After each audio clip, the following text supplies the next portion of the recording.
The legend lives on from the Chippewa on down of the big lake they call Gitchagumi.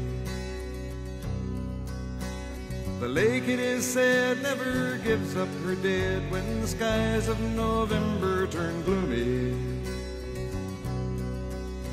With a load of iron ore, 26,000 tons more than the Edmund Fitzgerald weighed empty. That good ship and true was a bone to be chewed when the gales of November came early. The main two speakers are Mac McAdam, who I served with on the Great Lakes Maritime Institute for years, and we just happened to be talking one night, and he and Don Erickson had put on this program, and he said, well, maybe Don would do one more, and Captain Don Erickson. Anyways, I ended up down at the Dawson Museum one day, and up in the pilot house, and of the William Clay Ford. And gee, here was this gentleman, and I looked at him and I said, gee, he must be a nice guy because I sure can see eye to eye with him. And I said, boy, how about coming to the Ford Seahorse program and putting on a presentation about the Fitzgerald? He says, I don't do presentations. I said, well, listen, how about if we write the script and you just read the script? I don't do scripts. How about just a nice, concise outline? Just follow the outline. I don't do outlines. Note cards? No note cards. He says, if you want to ask me a question, I'll answer the question. That's the way I do it. So that's the way we do it. And we've done this several times. And really go back to November 8th, a couple days before. And what was important about November 8th is, I think most of you have heard the book or the movie The Perfect Storm. And The Perfect Storm involved 3 low-pressure systems that all met together and formed one heck of a big storm. Well, that same thing was happening on the Great Lakes, not with 3 low-pressure systems, but there was 2 low-pressure systems. One was coming down from Canada, and one was coming up from the southwest. And where they were going to meet, unfortunately, was out on Lake Superior. And Don, where were you on the 8th, and how did you end up where you ended up?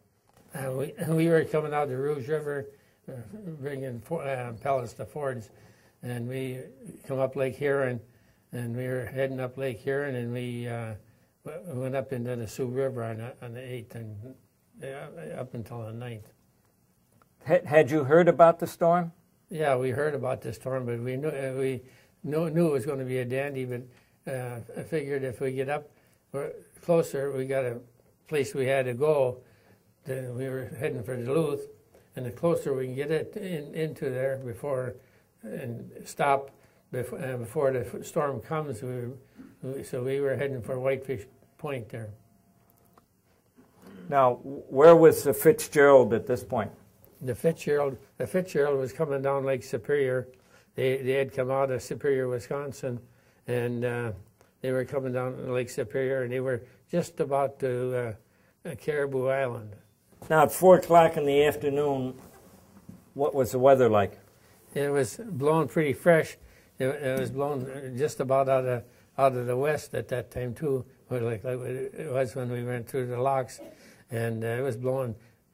When we went to anchor up there, we clocked the weather, the wind, and it was 70 to 80 miles an hour, coming over the land, and coming to us where we could clock it.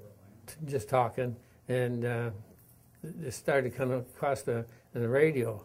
On a ship-to-shore radio, that the Anderson was coming down there, and he called up and he says, have you seen anything come around?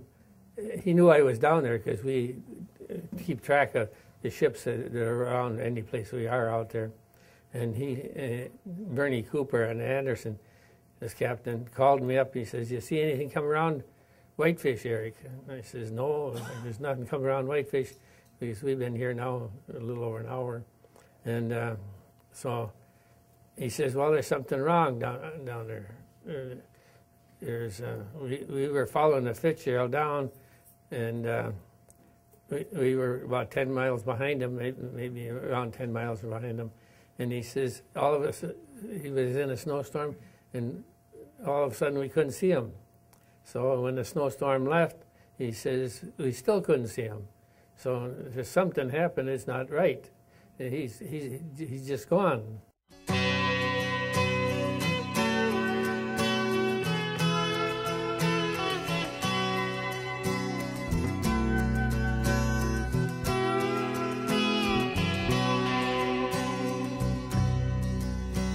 The legend lives on from the Chippewa on down of the big lake they call Gitchagumi.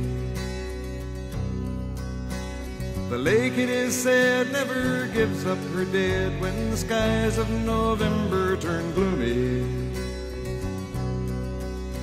With a load of iron ore, 26,000 tons more than the Edmund Fitzgerald weighed empty. That good ship and true was a bone to be chewed when the gales of November came early. The ship was the pride of the American side, coming back from some mill in Wisconsin. As the big freighters go, it was bigger than most, with a crew and good captain well seasoned, concluding some terms with a couple of steel firms when they left fully loaded for Cleveland. Then later that night when the ship's bell rang, could it be the north wind they'd been feeling?